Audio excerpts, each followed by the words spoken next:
पुरानी कहावत है कि मक्कार लोग वायदा खिलाफी करते हैं, काम निकलने के बाद मुंह फेर लेते हैं और अपने वायदे को भूल जाते हैं। यही काम हरियाणा की पॉलिटिक्स में भूपेंद्र हुड्डा ने भी कर दिखाया है। भूपेंद्र हुड्डा ने हरियाणा की पॉलिटिक्स में एक ऐसा काम कर दिया है जिसके चलते कोई भी नेता उस पर शायद ही यकीन करेगा। जी हाँ, भूपेंद्र हुड्डा ने क्या वायदा खिलाफी की है, क्या झूठ बोली है और किसका विश्वास तोड़ा है, ये जानने के लिए आज की एक खरी वीडियो जरूर देखिए।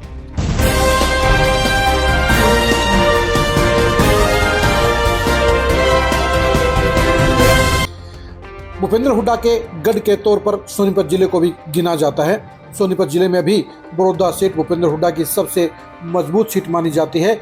यहाँ पर भूपेंद्र हुड्डा को जबरदस्त जन समर्थन है और पिछले 4 चुनाव में यहाँ भूपेंद्र हुड्डा के प्रत्याशी जीत रहे हैं। 2020 में एक ऐसा अवसर भी आया था जब भूपेंद्र हुड्डा की साख खतरे में पड़ गई थी।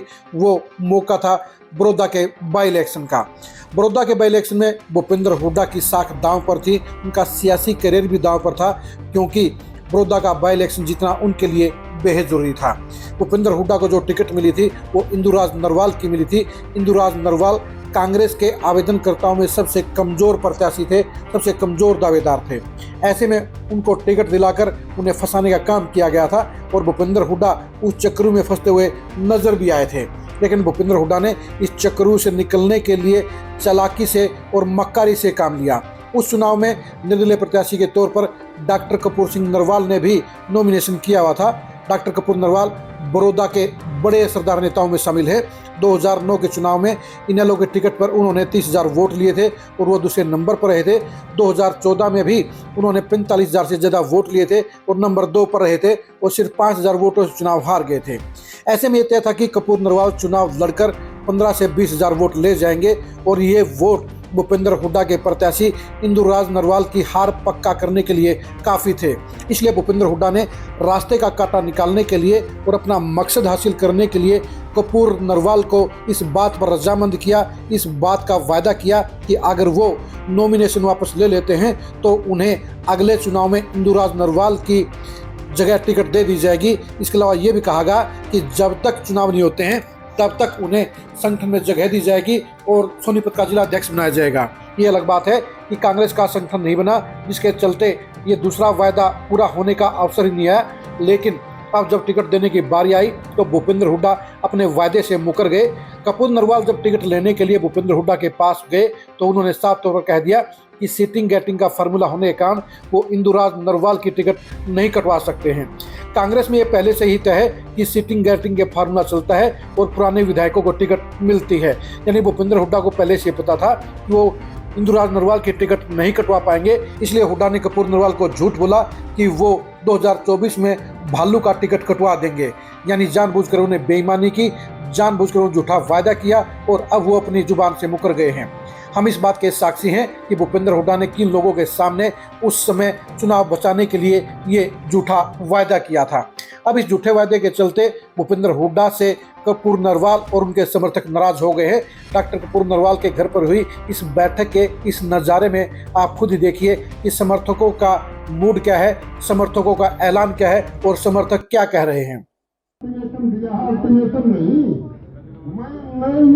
हुड्डा को याद दिला है 2000 में गलती कर रहा है। 2 सिक्का छोड़ा पाको सियाली ने बड़ौदा में दोनों कांग्रेस में थी। पूरा तो दावेदारी करा था मंगेराम पटवारी, राव इंद्रजीत का खास आदमी यहाँ से पुनिया करा था। दोनों सीटर भाई मैं जात याद करना था। मैं केवल 2 शब्द कहना चाहता हूँ। इतनी अपार जनसंख्या को देखते हुए एक भाई ने अभी ये बोला है कि ये पवित्र स्थान है। अगर पवित्र स्थान है तो इसी पवित्र स्थान पर भूपेंद्र हुड्डा ने वायदा किया था इस नौजवान के साथ कि टिकट आपका है, और अगर वायदा पूरा नहीं करते तो बड़ौदा हल्का की जनता ही जाने क्या करना है इनके साथ। ये तो बता दो इनका कसूर क्या है। बस इतना ही मैं कहना चाहता हूँ। पवित्र स्थान की इज्जत रखिए आप लोग। धन्यवाद। हाँ जी डॉक्टर साहब, 1 by 1 जी जी। आज जो अपने यहाँ पूरा हल्का इकट्ठा किया है, टिकट की दावेदारी भी पेश कर दी है, क्या कहना चाहेंगे? जिस तरह 2020 में भी आपने दावेदारी पेश की थी। देखो 2020 में दावेदारी पेश नहीं की थी मैंने। हुड्डा साहब ने मेरे को यहाँ का प्रतिनिधि बनाया था यहाँ का कि भाई बड़ौदा हल्का से आपने चुनाव लड़ना है। लेकिन आपसी कोई कांग्रेस की या मैं नहीं करना चाहता उनमें क्या बात हुई क्या नहीं, उसकी वजह से मेरी टिकट नहीं मिल पाई।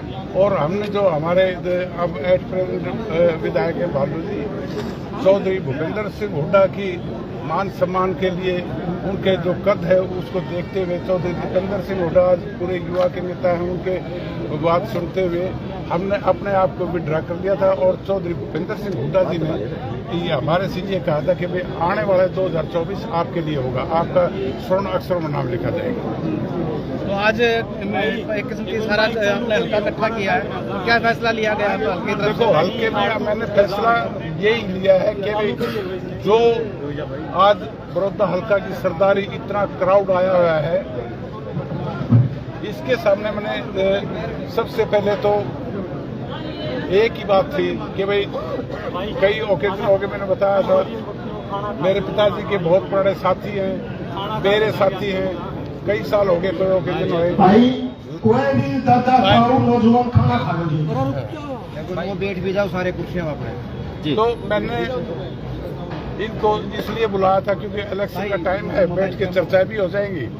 लेकिन चर्चा मैं कहीं भी दूसरी जगह चर्चा नहीं करना चाहता, सिर्फ और सिर्फ चौधरी भूपेंद्र सिंह हुड्डा की बात करता हूँ। चौधरी भूपेंद्र सिंह हुड्डा की रहनुमाई में मेरा यकीन है, भरोसा है, मैं बड़ौदा हल्का से चुनाव लड़ूंगा। 5 तारीख तक का डॉक्टर कपूर नरवाल भी अब समर्थकों के दबाव में आ गए हैं और उन्होंने ऐलान कर दिया है और 5 सितंबर को समर्थकों की फाइनल मीटिंग में बड़ा ऐलान करेंगे। डॉक्टर कपूर नरवाल ने ऐलान कर दिया कि 5 सितंबर को वो समर्थकों की फाइनल मीटिंग बुलाकर उसमें बड़ा ऐलान करेंगे।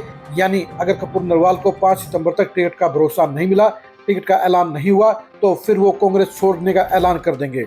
खास बात यह है कि डॉक्टर कपूर नरवाल को टिकट देने के लिए बीजेपी भी तैयार बैठी है और बीजेपी की टिकट पर डॉक्टर कपूर नरवाल न सिर्फ बड़ौदा सीट पर कांग्रेस का तख्ता पलटा करेंगे, बल्कि इसके साथ साथ वो गोहाना और खरखोदा का माहौल भी बिगाड़ने का काम करेंगे। खासतौर पर गोहाना में डॉक्टर कपूर नरवाल के बड़े रिलेशन हैं, बड़े रिश्ते हैं और अच्छे संपर्कों के बलबूते पर वहाँ पे भी वो कांग्रेस की टिकट का बंटाधार, कांग्रेस की जीत का बंटाधार करने का काम करेंगे। यानी डॉक्टर कपूर नरवाल की बगावत कांग्रेस को भारी पड़ेगी और वो 3 सीटों पर चुनाव हार सकती है। यानी पूरी गोहाना बेल्ट में कांग्रेस का छपाया हो सकता है। बीजेपी डॉक्टर कपूर नरवाल के जनाधार और उनके असर को जानती है और इसलिए वो उन्हें टिकट देने के लिए तैयार बैठी है। अब देखने की बात ये रहेगी कि क्या भूपेंद्र हुड्डा अपने झूठे वायदे से निकलते हुए क्या डॉक्टर कपूर नरवाल से किया वायदा निभाते हैं और वो मुकरने की बजाय अपने वायदे को निभाने का काम करते हैं, अपनी जुबान पर खरा उतरने का काम करते हैं और डॉक्टर कपूर नरवाल को टिकट देने का काम करते हैं, या वो अपनी जुबान से मुकरते हुए, अपने वायदे से मुकरते हुए डॉक्टर कपूर नरवाल को टिकट देने से इनकार करते हैं।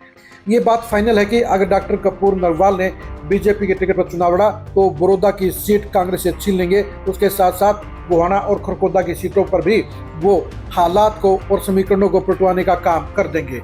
यानी कांग्रेस के सामने बड़ा खतरा मंडरा रहा है और भूपेंद्र हुड्डा के सामने अपने खुद के झूठ के चक्रों में फंसकर अपना ही बंटाधार करने का खतरा पैदा हो गया है। खरी न्यूज़ पर आप बड़ौदा की कहानी को जानने के लिए, डॉक्टर कपूर नरवाल की बगावत के असर को जानने के लिए साथ साथ जरूर जुड़े रहिएगा। आप बड़ौदा, गोहाना और खरखोदा के समीकरणों को समझने के लिए भी खरी न्यूज़ के साथ जुड़े रहिए। आप हमारे फेसबुक पेज को फॉलो कीजिए, आप हमारे यूट्यूब चैनल को सब्सक्राइब कीजिए। नमस्कार।